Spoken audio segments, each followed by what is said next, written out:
بہت شکریہ جی محترمہ زرناب طارق ساہی صاحبہ.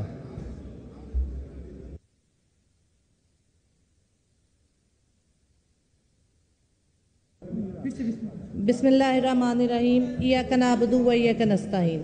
جناب اسپیکر، بجٹ پر بات کرنے سے پہلے میں انتہائی اہم دو نقطوں پر بات کرنا چاہتی ہوں، جس میں سب سے پہلے ملک کے عام انتخابات میں جو بدترین دھاندلی ہوئی، جس پر تمام سیاسی جماعتیں پہلے ہی تحفظات کا اظہار کر چکی ہیں. میں مطالبہ کرتی ہوں کہ اس کی تحقیقات کے لیے سپریم کورٹ کا فل بینچ تشکیل دیا جائے. میری گزارش ہوگی کہ چیف جسٹس آف پاکستان اس بینچ سے اپنے آپ کو الگ رکھے، کیونکہ میں سمجھتی ہوں کہ اس سارے الیکشن پروسیس میں ان کا کردار ایک سوالیہ نشان رہا ہے. مجھے اور میری جماعت کو ان پر شدید تحفظات ہیں. جناب اسپیکر، جو 9 مئی کی آڑ میں پنجاب سمیت ملک بھر میں پی ٹی آئی کے ورکرز کو گرفتار کیا گیا، جس کی آج تک شفاف انکوائری نہیں کی جا سکی، اس کے لیے بھی مطالبہ کرتی ہوں کہ جو جوڈیشل کمیشن تشکیل دی جائے. جب تک اس کی شفاف انکوائری مکمل نہیں کی جاتی، تب تک تمام سیاسی قیدیوں کو رہا کیا جائے، جن میں میرے قائد مسلم امہ کے لیڈر عمران خان صاحب، وائس چیئرمین تحریک انصاف شاہ محمود قریشی صاحب، پارٹی کے صدر بزرگ رہنما چودھری پرویز الہی، اعجاز چودھری، سابق governor Punjab Umar Sarfraz Cheema, order in the house please. میرے ڈسٹرکٹ منڈی بہاؤدین سے ex secretary assembly Muhammad Khan Bhatti اور ہماری ناحق قید خواتین، جن میں پنجاب پریزیڈنٹ جاسمین راشد، عالیہ حمزہ، صنم جاوید، عائشہ بھٹا اور سینکڑوں ورکرز ہیں. اس کے ساتھ ساتھ ملٹری کورٹس میں سویلینز کا ٹرائل کا کیس سپریم کورٹ میں چل رہا ہے. اس پر میں بات نہیں کرنا چاہتی، مگر آئین کا آرٹیکل 10 سے واضح ہے کہ جس کے مطابق سویلینز کے ملٹری ٹرائل کی کوئی گنجائش نہیں. یہ انٹرنیشنل لاء کے ساتھ ساتھ بنیادی انسانی حقوق کی بھی خلاف ورزی ہے. اس کے ساتھ میری 6 رکنی بینچ پر بھی تحفظات ہیں کہ اسے سینئر بینچ ججز پر مشتمل 9 رکنی بینچ تشکیل دیا جانا چاہیے. جناب اسپیکر، ملک اور پنجاب مہنگائی کی چکی میں پس چکا ہے. جیسے کہ آج کی ریٹ لسٹ کے مطابق اشیاء خورد و نوش آسمانوں کو چھو رہے ہیں. یہ سب عام آدمی کی پہنچ سے باہر ہو چکا ہے.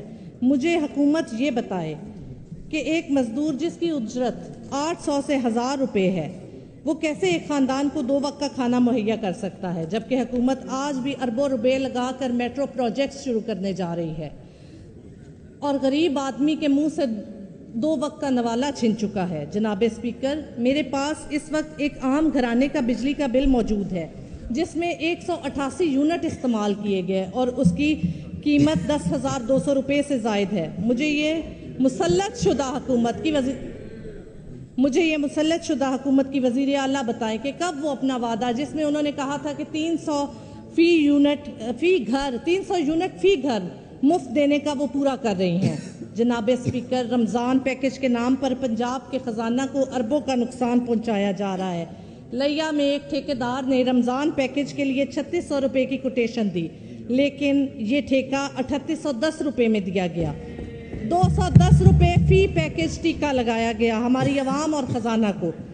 یہ پیکج 1,18,000 افراد کو دینا تھا، جس کی کل ملا کر قیمت 2,96,00,000 روپے سے زیادہ بن گئی ہے، اور یہ پنجاب کے 41 اضلاع میں سے ایک ضلع کی کہانی ہے. جناب اسپیکر، اب میں جاؤں گی ایگریکلچر کی طرف. ہمارے صوبہ کو زرعی پالیسی کی سخت ضرورت ہے تاکہ ہمیں فصلیں، سبزیاں امپورٹ نہ کرنا پڑے. کھاد کی بلیک مارکیٹنگ سرے عام ہو رہی ہے. میرے ضلع میں اس کی روک تھام کے لیے ضلع انتظامیہ مکمل طور پر نااہل دکھائی دیتی ہے، ناکام دکھائی دیتی ہے. اس وجہ سے کسان آئے روز محترمہ وائنڈ اپ کریں پلیز. جس کی وجہ سے کسان آئے روز سڑکوں پر سراپا احتجاج ہوتے ہیں. اگر سبسڈی دینی ہے تو چھوٹے کسانوں کو دیں.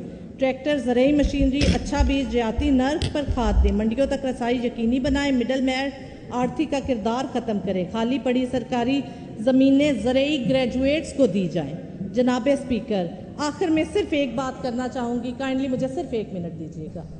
ہمارے ضلع میں ہسپتالوں کی بہت بری حالت ہے. DHQ، THQ چلڈرن ہاسپٹل، جن میں سہولیات کی بہت زیادہ کمی ہے، اور ان تینوں ہاسپٹلز کو صرف ایک MS مینیج کر رہا ہے. میں آپ سے میری تجویز ہے، میری گزارش ہے ہیلتھ ڈپارٹمنٹ سے کہ ہمارے ہاسپٹلز کے لیے الگ الگ ایڈمنسٹریشنز قائم کی جائیں.